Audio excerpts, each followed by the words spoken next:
बोल मोर कंगना तेरे बिन सजना नींद नहीं आती। होके जुदा तुमसे क्या मुझको चैन आता है। दिन रात तड़पती है, मिलने को तरसती है। नमस्कार दोस्तों, एक बार फिर से मैं आपके बीच उपस्थित हूँ एक बहुत ही महत्वपूर्ण टॉपिक्स के साथ। जैसा कि आपको पता है, एओसी ने टीएमएम और फायरमैन की कुल 1793 वैकेंसीज निकाली है, जो कि टीएमएम और फायरमैन की।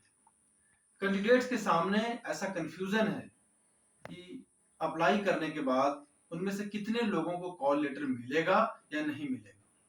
कई ऐसी गर्ल्स कैंडिडेट भी होगी जिन्होंने टीएमएम और फायरमैन का फॉर्म भरा होगा, तो क्या उनके लिए दोनों पोस्ट सुटेबल है या नहीं है। इन्हीं सब की चर्चा करेंगे, जिससे कि आपका कंफ्यूजन दूर हो और आप इस एग्जाम को बहुत ही आसानी से पास कर सकें।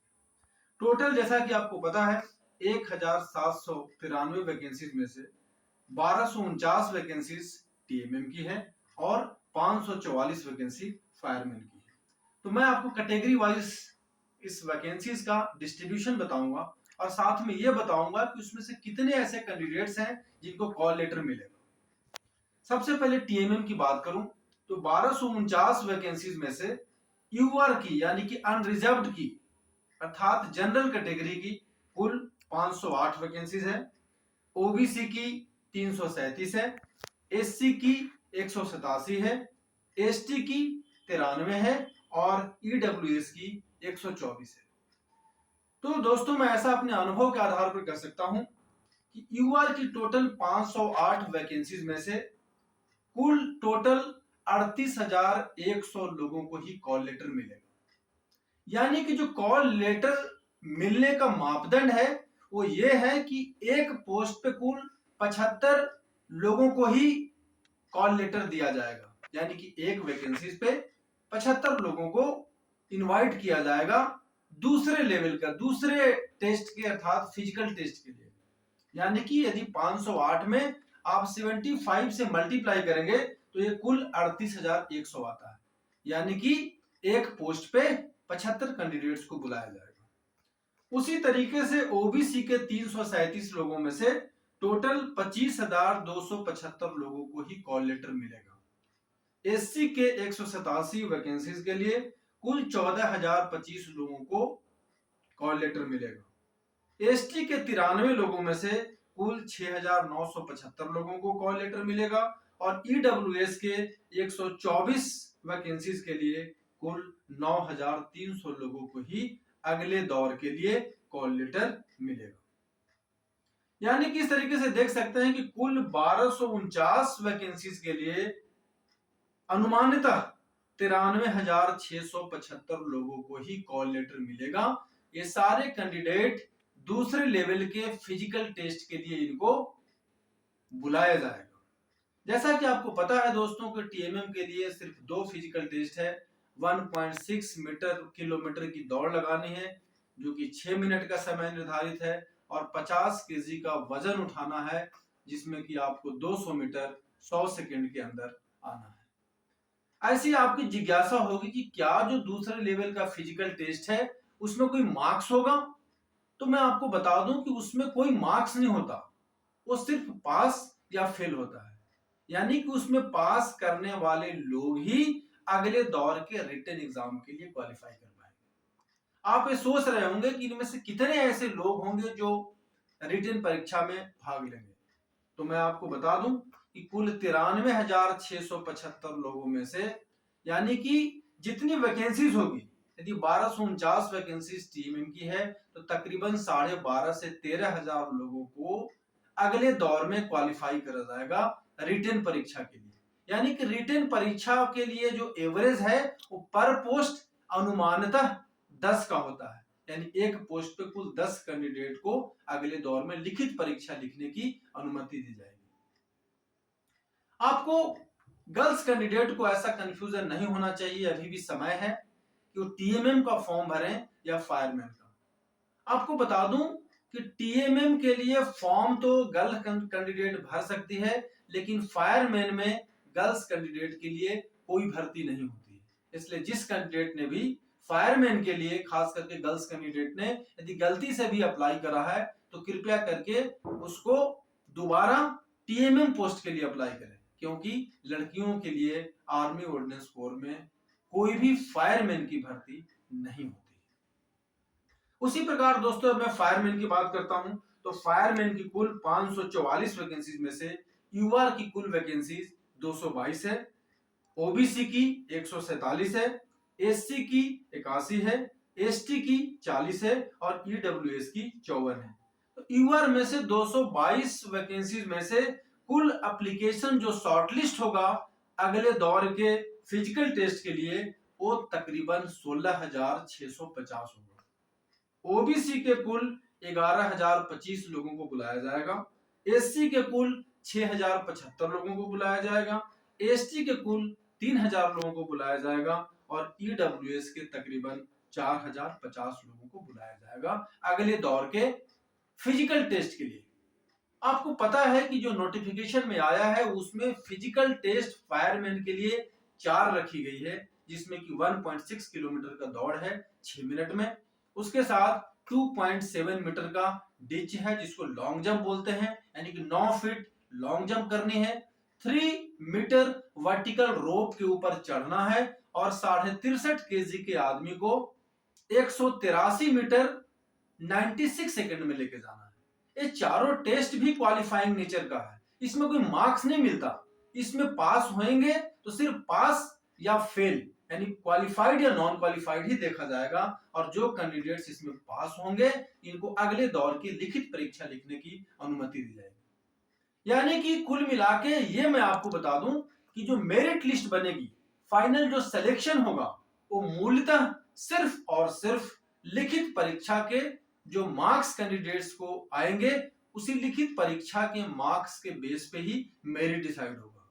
यानी कि आपको पता है ये लिखित परीक्षा भी 4 पार्ट में है, जो कि जनरल अवेयरनेस है 50 मार्क्स का, उसके साथ इंग्लिश है 25 मार्क्स का, क्वांटिटेटिव एप्टीट्यूड यानी कि रीजनिंग है 50 मार्क्स का और 25 मार्क्स का न्यूमेरिकल एबिलिटी है जो कि बेसिक मैथमेटिक्स जिसको कहते हैं वो 25 मार्क्स का है। इस तरीके से लिखित परीक्षा के लिए कुल मार्क्स जो होगा 150 होगा और समय 2 घंटे निर्धारित किया गया है। निगेटिव मार्किंग नहीं होगी, इसलिए कैंडिडेट्स को ऐसा सुझाव दिया जाता है कि मैक्सिमम क्वेश्चन अटेम्प्ट करें जिससे कि आप बेहतर अंक स्कोर कर सके। समय बहुत कम है दोस्तों, एग्जाम होने की संभावना अप्रैल के महीने में है, तो तकरीबन अभी भी आज से 40 से 50 दिन आपके पास है। तो आपको स्मार्ट प्रिपरेशन करने की जरूरत है, अर्थात आपको जीके और रीजनिंग के ऊपर विशेष ध्यान देने की जरूरत है। कई कैंडिडेट्स के मन में ऐसा सवाल आ रहा होगा कि इनकी जो शॉर्टलिस्टिंग होगी एप्लीकेशन की वो कौन से आधार पे होगी। तो आपको पता है कि दोनों पोस्ट के लिए टीएमएम और फायरमैन दोनों पोस्ट के लिए जो बेसिक क्वालिफिकेशन है वो 10वीं पास है। इसलिए 10वीं में जो भी कैंडिडेट्स के मार्क्स होंगे, परसेंटेज ऑफ मार्क्स होंगे, उसी के बेस पे मेरिट डिसाइड होगा। यानी कि मेरा ऐसा अनुमान है कि जो यूआर के कैंडिडेट होंगे उनका जो 68 to 70% में इनकी एप्लीकेशन की शॉर्टलिस्टिंग हो जानी चाहिए फिजिकल टेस्ट के लिए। उसी तरीके से ओबीसी के लोग जिनका 65 to 68% के बीच में मार्क्स है उनको कॉल लेटर मिलना चाहिए। एससी के लिए 62 से 65% और एसटी के लिए 60 to 62% में फिजिकल टेस्ट के लिए आपको कॉल लेटर 75:1 के रेशियो में शॉर्टलिस्ट होने की पूरी संभावना है। इसके साथ ही आपको बता दूं कि चूंकि तैयारी का समय बहुत कम है, इसलिए आपको अधिक कोशिश करनी है कि अधिक से अधिक मेहनत करके आप सफल हों और सेंट्रल गवर्नमेंट की नौकरी है, बेहतर नौकरी है और इसके साथ ही बहुत सारी तनख्वाह के अलावे कई फैसिलिटीज जुड़ी हैं आपके, और आप यदि नौकरी करेंगे तो आपके डिपेंडेंट्स को भी एक बेहतर जिंदगी आपको मिलेगी। आपको पहले भी बताया है कि दोनों में से कौन सी नौकरी बेहतर है, तो ऑफ कोर्स जहां टीएमएम की स्टार्टिंग सैलरी तकरीबन 26,000 है, इसके साथ ही डिपेंडेंट्स फैमिली मेंबर के लिए फ्री मेडिकल फैसिलिटी भी अवेलेबल है। उसी दूसरी तरफ फायरमैन की कुल जो स्टार्टिंग सैलरी है वो है तकरीबन 31,500 रुपए, जिसमें कि इनको अलग से 2700 रुपए का रिस्क अलाउंस मिलता है। और यदि मैं प्रमोशन एवेन्यूज की बात करूं दोस्तों, तो टीएमएम की अपेक्षा फायरमैन में बेहतर प्रमोशन प्रोस्पेक्ट्स हैं, इसलिए प्रमोशन के हिसाब से भी और साथ ही साथ सैलरी के हिसाब से फायरमैन की नौकरी टीएमएम की अपेक्षा काफी बेहतर है। और समय का ध्यान रखना है, स्मार्ट प्रिपरेशन करना है, जीके और रीजनिंग पे ज्यादा फोकस करना है, क्योंकि ये दोनों मिला के 100 मार्क्स होते हैं। 25 मार्क्स इंग्लिश का होगा और 25 मार्क्स आपका न्यूमेरिकल एबिलिटी का होगा, यानी कुल 150 मार्क्स होंगे। ऐसा आपके मन में सवाल आ रहा हो कि 150 नंबर में कितने मार्क्स स्कोर करेंगे तो बंदे इसमें सफल होंगे। तो मैं आपको कैटेगरी वाइज एक अपना अनुमान अपने अनुभव के आधार पर बता सकता हूं कि दोस्तों जो यूआर कैंडिडेट्स हैं, जो जनरल कैटेगरी के कैंडिडेट्स हैं, 150 में उनकी मेरिट 120 से 125 तक बनने की संभावना है। उसी तरीके से ओबीसी कैंडिडेट के लिए जो मेरिट अनुमानतः जो बननी चाहिए, फाइनल जो सिलेक्शन होना चाहिए, वो 115 से 120 तक बननी चाहिए। उसी तरीके से यदि एससी की बात करूं तो एससी कैंडिडेट्स की भी मेरिट 105 से 115 के बीच में बननी चाहिए। एसटी की मेरिट 95 से लेके 105 के बीच में बननी चाहिए। और ईडब्ल्यूएस इकोनॉमिकली वीकर सेक्शन के जो लोग हैं, जो आर्थिक रूप से पिछड़े हुए लोग हैं, जिन्होंने ईडब्ल्यूएस कैटेगरी में फॉर्म भरा है, उनके लिए भी मेरिट की संभावना 100 से 110 नंबर के बीच है। इसलिए मुझे पूरी उम्मीद है कि आपको बहुत हद तक क्लैरिटी मिल गई होगी दोस्तों इस परीक्षा के बारे में। इसलिए दोबारा मेरा आप सबसे आग्रह है कि एक बार बहुत ही कम समय आपके पास बचा हुआ, पूरी मेहनत के साथ प्रयास करें, ताकि आपको सेंट्रल गवर्नमेंट की एक बहुत ही अच्छी नौकरी जो आपके सामने अभी आई है उसका आप फायदा उठा सकें और आप अंतिम रूप से आपका चयन हो सके। मुझे विश्वास है कि आपको ये वीडियो पसंद आया होगा और अगली वीडियो में मैं फिर से आपके लिए एक बेहतर स्ट्रैटेजी के साथ आऊंगा, जिसमें कि आपको बहुत ही कम समय में ये बताऊंगा कि स्मार्ट प्रिपरेशन कैसे करनी है। तब तक के लिए दोस्तों आप इस वीडियो को सब्सक्राइब करें, लाइक करें और फिर मिलते हैं एक बार नए वीडियो में। आपका बहुत बहुत धन्यवाद। नमस्कार।